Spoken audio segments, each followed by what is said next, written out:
Welcome back to Citizens of the Omniverse. Today we have some Kingdom Hearts news to talk about and a trailer to react to. They have a whole ass panel tomorrow, so I was not expecting anything like this today. We got some stuff to talk about. Okay.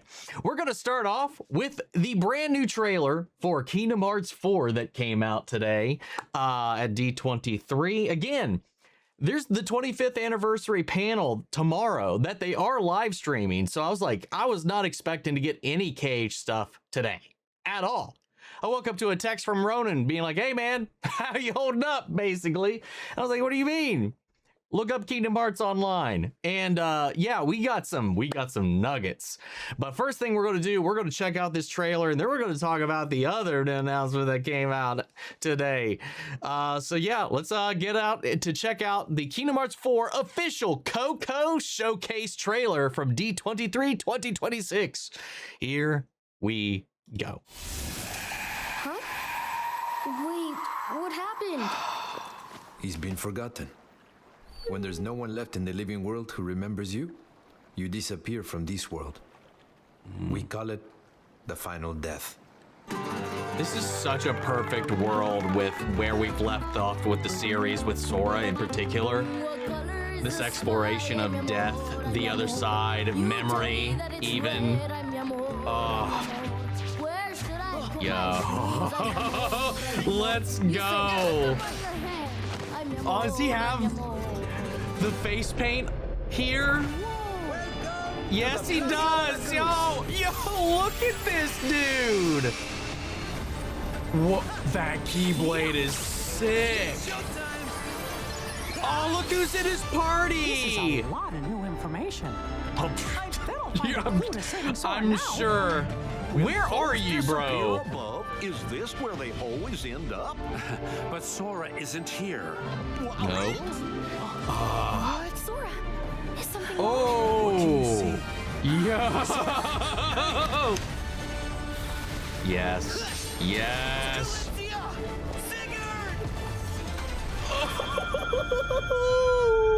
We got Sigurd. No more speculations now. Dude, late 2027 is crazy. Dude, hearing Sora yell out Sigurd and Strelitzia's names sends such a shiver down my spine.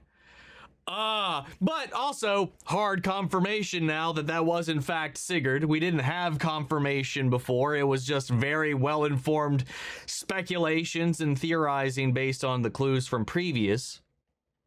So then that's 100% Volley there with him. But look at these Heartless, dude.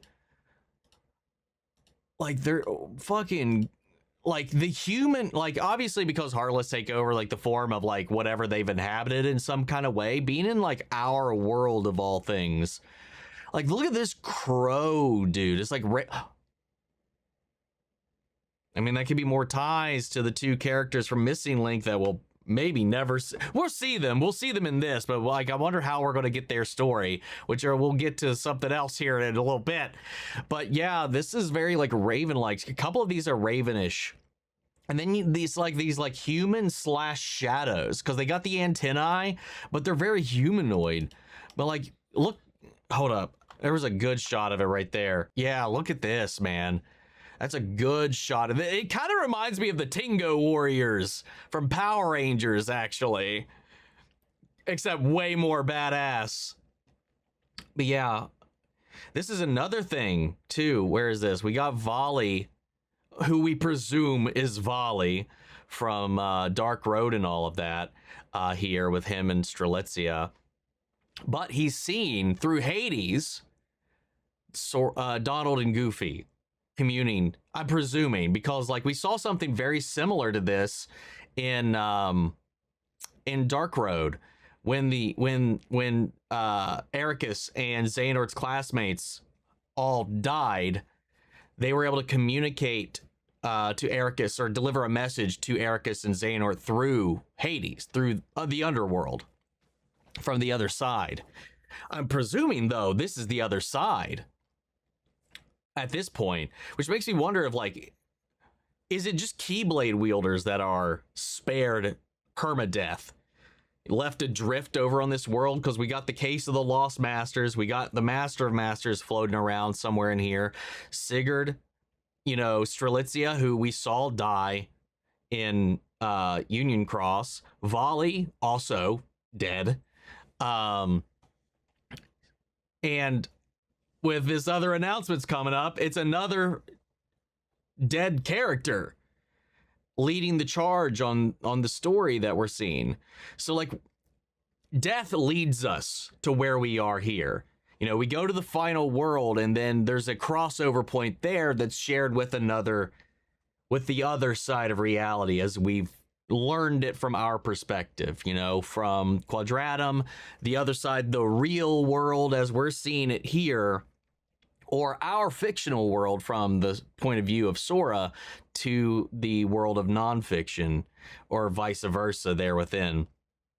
This is their world. On our side, is this the other side, and the final place, the final world is like this bridging point.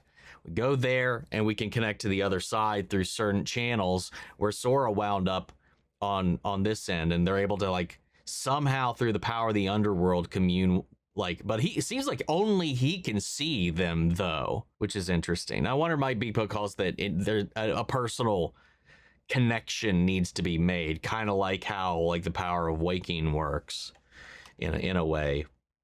Which is why it's like really cool that I think like Coco is a great world to do this, because like if there's this through line of death that is connecting everything, like worlds that have that theme at its core might play a huge part in this, especially with this idea of like especially within the through line of Coco, is like, what is like the final death? The real death is when you're forgotten. It's not when you died, it's when the last person who remembers you passes on, and then you're truly gone from the world. Sora right now might be gone, might be dead. Again, whatever that word means in this world, he's not forgotten. Like, there's people trying to figure out, one, what happened to him, because it is very unclear to everybody. So we got his friends holding out hope that he's just out there somewhere and that he can be recovered. So that's what we're seeing. And Mickey's in some library that it seems to be the same like architecture we saw from that one shot in the original teaser, where he's like hopping through the chandeliers sneakily, which makes me wonder, like, where is he? Is it Scala? If it's Scala and Kylum, that would be fucking sick. Going through the old records of the old Keyblade world, like what that was like, kind of diving into maybe what we're not going to get now from Missing Link, which may be what allows us to transition into the other announcement that was revealed, which was that there's going to be a Kingdom Hearts anime coming to Disney Plus and Disney Channel, which is set in the world. A few things that we know. It's not an adaptation. It's definitely not Sora in the key art. And there was an official message from Nomura that was talking about how all the clues, there's a lot of clues in the key art right now, and that's as far as they are comfortable with sharing. But that, it's like very stylized, very desaturated, but it looks almost exactly like Helgi, one of the upperclassmen from Dark Road, whose story we start after the fact. Like, when we pick up Dark Road, they've already gone missing, and all of that storyline's already kind of kicked off. So there's a couple of things with that. Hairstyles matching, the attire matches Helgi's design. The only thing that's kind of thrown off, and I think it's because of the stylization, and it's very desaturated, the key art that we got. Helgi in the game's blonde, like the few times we did see him.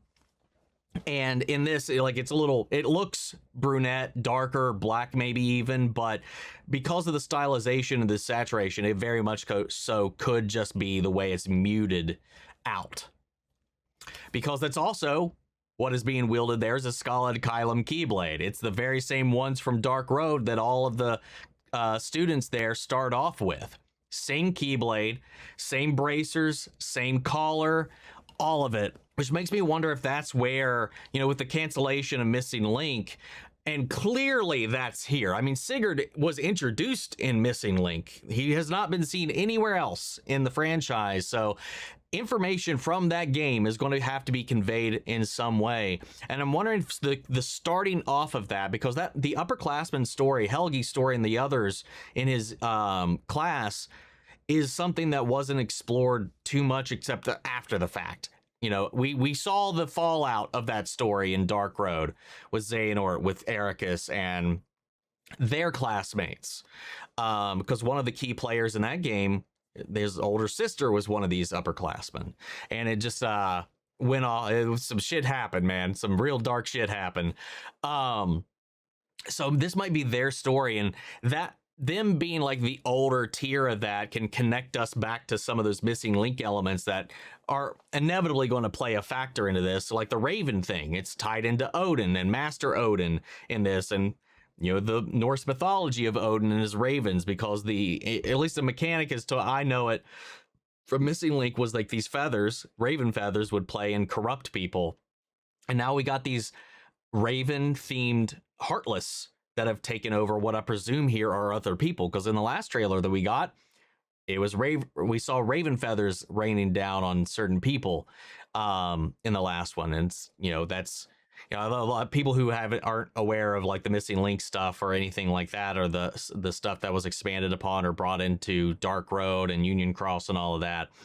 Like I saw a lot of people were like, oh, Sephiroth, which is a valid thing to think, like after where we've been with the franchise up until this point, if you haven't been keeping up with everything else. But I think that's a very strong key indication that maybe some of what was lost in, what I'm hoping is at least a lot of the information that may have been lost in Missing Link might be introduced into that, considering that like it's a group of people, assuming we are right. I'm like 97% confident that's Helgi, and this is going to be following the upperclassmen leading up to the beginning of Dark Road. But because of that, because of being like a prequel to that, it might be enough going backwards to incorporate some of the lost concepts from Missing Link into that. And even so, like whatever Mickey's discovering here in this library is like, there's a bunch of information here talking about this, that, the other, or whatever. It might have a clue to where Sora is or anything of this or whatever. You know, could be like the archives of all that, because if he's in Scala, which was their home base for Missing, which was going to be your home base for Scala, which is also where we ended up at the end of Union Cross and all of that, with the founding of Scala Kylum, the Keyblade Academy, and everything that was there, or whatever you want to call it. You know, there's a lot of information that could be there. Now, why is he sneaking around with chandeliers in that one scene that we saw like way back when? That raises some questions. But I'm fucking loving this, man. Oh yeah, the other thing too, I wanted to talk about the anime that I wanted to specify too, that also thanks to the key art, there was a follow-up. What we know about it, it's a new story. It's not an adaptation. So it's an expansion of the world, which is evident by the key art. It seems like it might be a prequel to Dark Road. Maybe even a bridge between the now canceled Missing Link and what we know now. But it'll still harken to what we know and we're familiar with, because even in those games, they still traveled through the Disney worlds and stuff like that to follow the clues and whatever. That's still a function. So there's still going to be a lot of the Kingdom Hearts isms in it that we're familiar with in some way, but it's going to be a new story, new characters. Well, maybe not new characters, but whatever. It's not going to be Sora and gang, but it's also not an adaptation. And I can't fucking wait. And this is all developmental footage for right now. Subject to change, like the little disclaimer says in the beginning, and it looks fucking pristine, dude. Like, this is the thing too, like with like the engine they switched to for KH3, and then now they've really kind of got a handle with it. They're not learning it anymore. This shit looks fucking beautiful. And again, because you're separated from Donald and Goofy, and I don't know how long that's going to be, I like that, like, we get that one shot of confirmation, at least for this world. This may be one of the first worlds. Where is it? Here, they're not there. Right here. You can see them working together, and they are his party members here, which makes me think that, at least for the time being, while we're separated, while Sora's cut off from everybody he's already, which is I think one of the most interesting things to do with Sora right now, is because he feels so dependent on everybody. You know, that's always been his thing, right? My friends are my power. Being physically and temporally and whatever separated from them, and having him try to fend for himself, not having his crew, not having Donald, Goofy, Riku, Mickey, Kairi, none of them, and having to adapt. I don't think it'll be the whole game. There's no way it's going to be the whole game doing that, but it's just like an interesting concept that Sora is kind of on his own when he's exploring these other worlds. Because I also thought, well, there's the possibility that maybe Strelitzia could be a party member, or Vali, or any of them, but that doesn't appear to be the case here, because there's some shots where he's solo, where it's just Sora and he doesn't have an indicator down here for party members, and then we've got shots like this where they're executing a limit break here together. I wonder if it says anywhere. Look at this little boss fight on the trams. This fucking Heartless. God, I can't wait for this. I love the visual aesthetic. One, just of this world and this art style. I love Coco, dude. Speaking of, I think they just announced the second movie too, with them all grown up. Yeah, they're doing a little team move here. I'm trying to see if there's a spot where like you see it executed.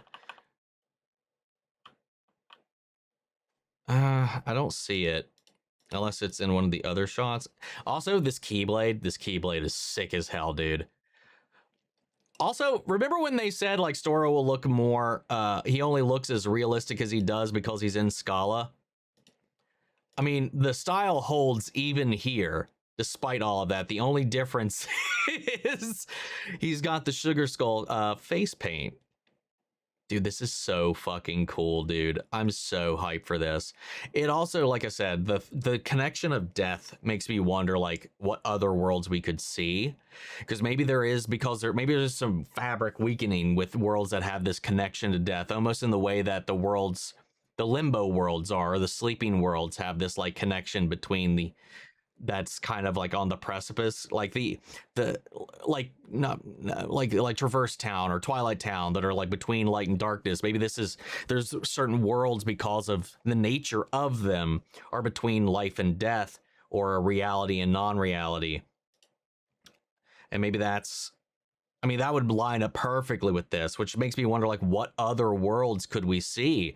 Could we see some that we've had before, but because of the nature of that world, there is some overlap that allows them to connect specifically there, like with the Underworld? Maybe just specifically the Underworld. You know, it's not like he could go up to Olympus and they could achieve the same thing, but maybe that's why they're able to communicate through that, since it's a realm tied to death itself. But, like, what about Nightmare Before Christmas? What about... With this theme in mind, it makes me think, like, man, it kind of makes me a little, not upset, but like, it would have made thematic sense if we didn't skip Dead Man's Chest and went straight to At World's End with Pirates of the Caribbean and Kingdom Hearts 3, because going to Davy Jones' locker would have been a great way to like tie it into this as well, if we wanted to save that part of that story for this. And that's all just based on the speculation that this could just be a world only accessible through Quadratum and the other side of this separation, the other side of the final world. We don't know if it's accessible from either or. I mean, Quadratum could simply be the only thing on the other side of that, and this could be him finding ways from Quadratum to reach out into these bridging worlds. But if that one shot from that other trailer that myself and most of the internet is like, that's fucking indoor and that's an ATST foot that we saw, how would that tie in? Force ghosts, that's a theme, that's a big thing in Return of the Jedi. Also, if you want to talk about death as a thematic thing, that's where Anakin finally passes. So there is some thematic connection there, while maybe not the world itself doesn't have like this inclination or leaning towards death. But like the fact that he's surrounded by people we've seen die in the Kingdom Hearts pantheon or library so far across a multitude of different games, it just makes me wonder who all has truly died and who all wound up here. Obviously, they were all intervened. Strelitzia was killed by one of the primordial darknesses. Shit, was Baldur? I don't know that it was, I can't remember. I need to rewatch Dark Road. I thought the twist by the end of it was we thought he was possessed by one of the primordial darknesses, but it turned out it was just simply a darkness that he actually grew himself, and that was possible. Otherwise, if I need to rewatch that because I can't remember now, because I remember it being like very implied it was a primordial darkness, but it wasn't. I thought the twist was that it turned out not to be, now that I'm thinking about it, but I could be misremembering. But either way, if it was a primordial darkness, that could be like the through line here. One of the true originating darknesses in the world. Maybe it has something to do with ones inflicted upon them by that. Sora shared a connection with one, though it didn't have a direct hand in his demise, unless you simply include Vanitas, who we all speculate is one of them. Oh my god. We know 7 of them are in the Masters. I can't remember now where all of them are. One's speculated to be in Ventus, aka Vanitas. And there's the ones trapped in Daybreak that didn't have bodies. That might be all of them accounted for. I'm not sure. I need to go back and refresh myself on all of that. But man, dude, this is so good. I'm so excited for this, man. I am fucking ready. This coming right off the heels of them like talking about how Kingdom Hearts has officially become $1 billion franchise for Disney. And this is the first year Disney's really, like, they put them on the banners. They have a whole ass panel for it. They're leaning into it. We got the Fortnite collab all but confirmed. I think it's actually been confirmed at this point. I'm not sure. But, oh yeah, I forgot to mention, I was just getting distracted. I saw the mini map up here. I know there was one shot. I think it was like right here. Yeah, here. You can see a Moogle. You can see a Moogle icon on the mini map up in the top, meaning somehow Moogles even exist here, which is fun. Yeah, I'm sorry about the ADHD of this. There's just so much going on. And also, why does he see them and pass out? Is that just from, like, being overwhelmed when he sees Donald and Goofy here? God. I'm so fucking ready. I'm so ready. Oh, yeah. I forgot the whole big thing. Was it in the trailer? I know it was in the tweets. No, yeah, it is. Late 2027, man. So next year. Next fucking year, man. And we got the fan event tomorrow, deep dive into Kingdom Hearts. I'm going to be live streaming that.